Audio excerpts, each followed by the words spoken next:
there is a flag.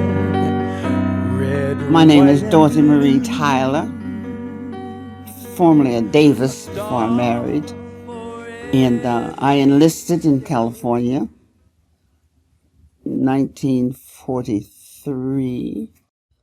I enlisted because I used to go to the USO dances, and I was just fascinated with the time.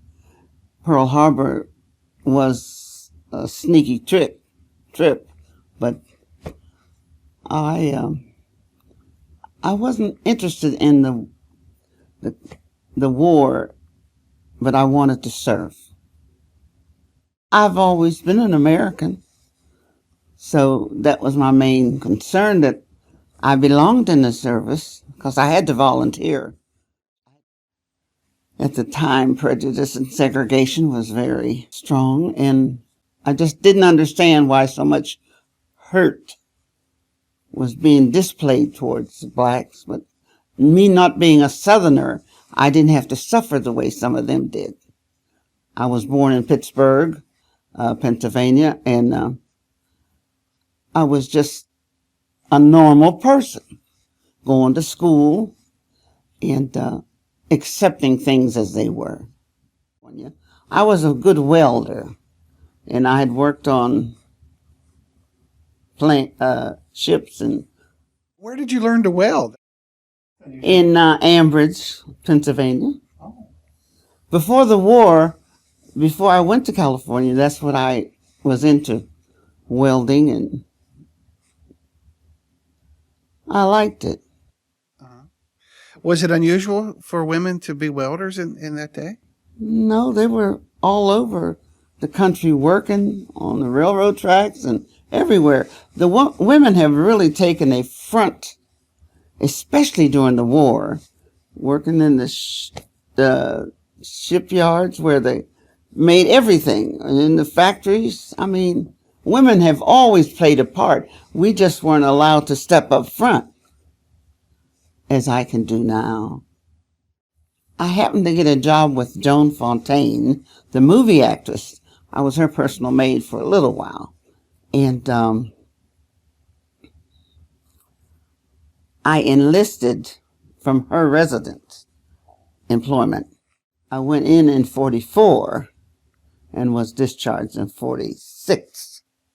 But anyway, I liked the service very, very much. I liked discipline. My mother was a very disciplined mother, and we had to be polite and courteous, and we learned how to treat people.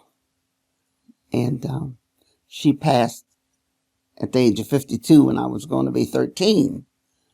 But nevertheless, she left me with enough to know that there is a God, there's a Savior, and I am very thankful for that, because I think that's what kept me from a whole lot that's out there. And because once you go into the city, a woman is almost without protection, and she becomes vulnerable for many people to take advantage of her. And if she can't handle the city, she just might as well go back to the country. But I thank God for how He has directed me and kept me, because at the age of 30, I surrendered my life to Christ, and I thank God for what my mother left with us. And I remember being in Sunday school.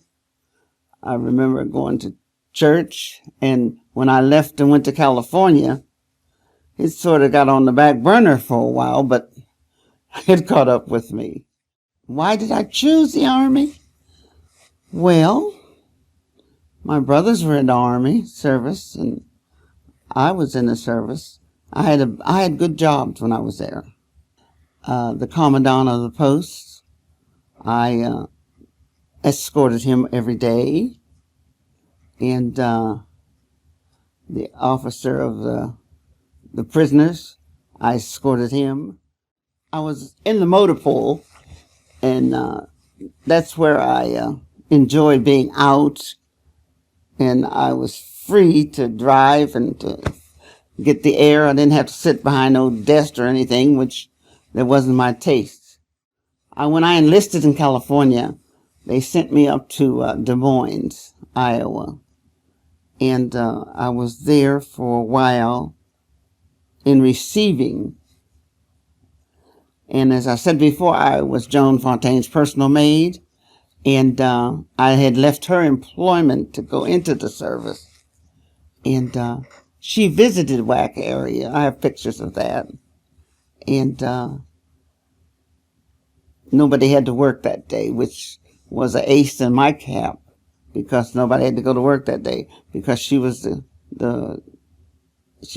honorary visitor, and the special service officer, he said I made his day because he has escorted her throughout the day, and she was a lovely lady. We had our company, 125 girls. We were over on one side of the camp, and the whites were on their side. And it just became a thing that you had to accept it or fight it. And me being a northerner, I never had to fight in that area too much. I had so much sympathy for the people down south that had to go through so many different things just to live, to survive.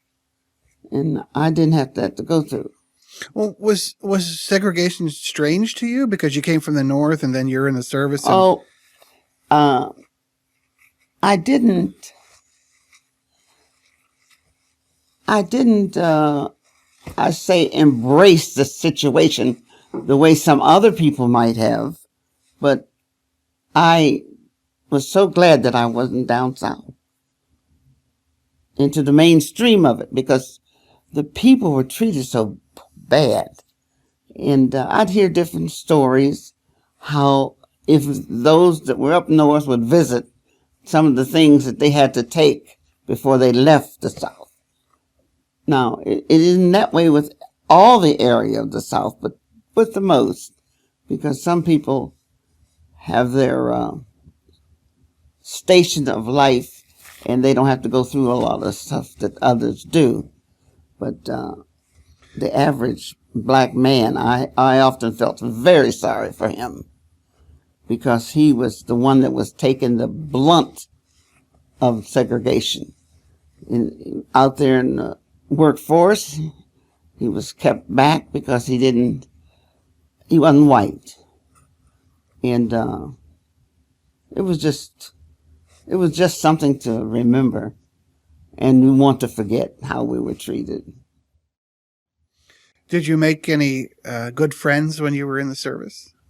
Oh, yes. A lady sent word that she knew me from Aliquippa, and I hadn't seen her in 39 years, and she visited me. She flew into my hometown and visited me, and I visited her, and I lost contact with most of them, and I guess people get busy with their lives and they can't share with so much with you. And that's the way it was with me. I got busy with my life. I married and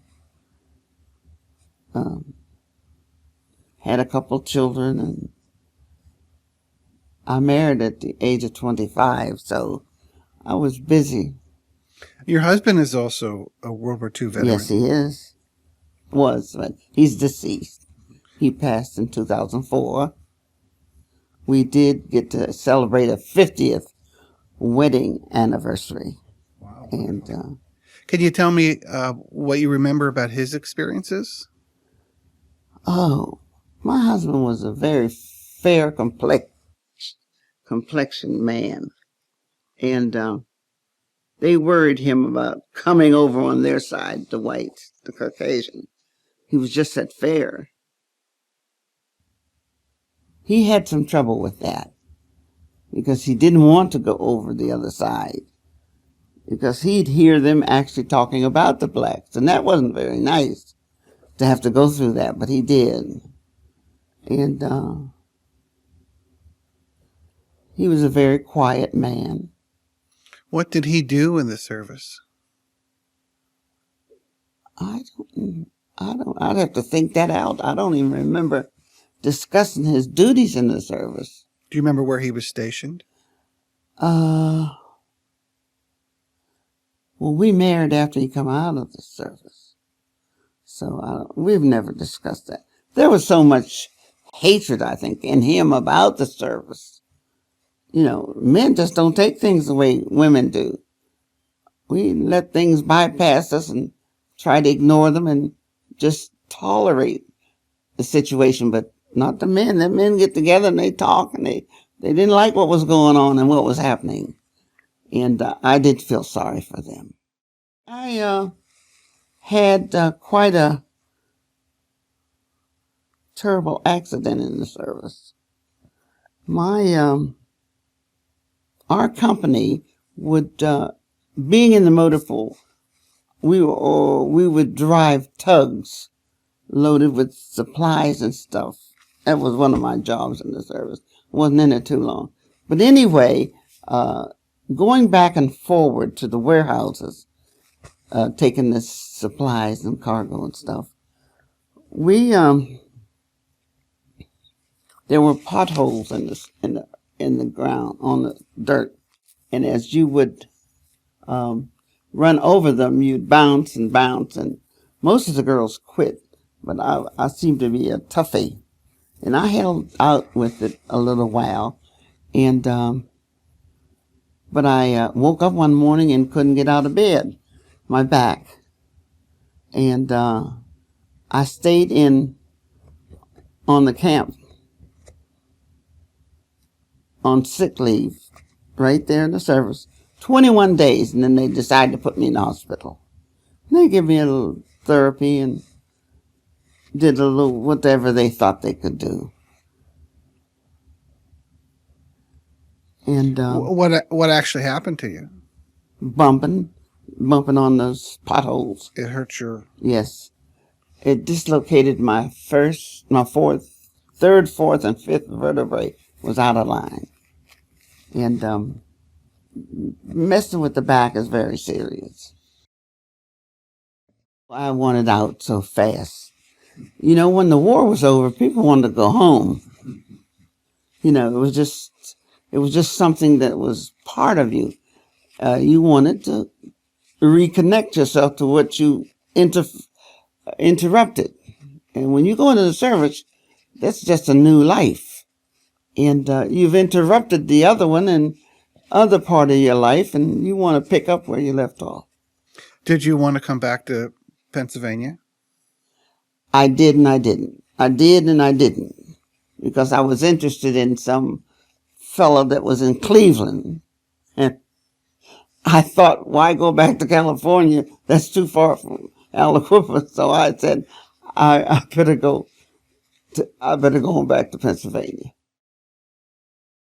WWII did a service that we released a soldier from the desk and to be in, that they might be able to go into combat. And every so often we'd have to go to the auditorium and be orientated about what was happening overseas and the condition of the war. Oh yeah, we were very much alerted what was happening. And because we had a goal that the WWIIs were acknowledged to, that we released men for the front line. Well, that's, I mean, a very important role. Yes, it is. Do you ever feel, do you feel like you got your recognition, that you and your colleagues got recognized fully for what you did, the great service you did? No, I don't. I was in the hospital 7 weeks at a time, and I was in 2 hospitals, and I was discharged from a hospital when I was discharged up in Washington. And I don't think I was treated fair enough when I got out. No. Well, I wrote that song, Our American Flag, and it was a hard song to write too. Well, what inspired you to write that song?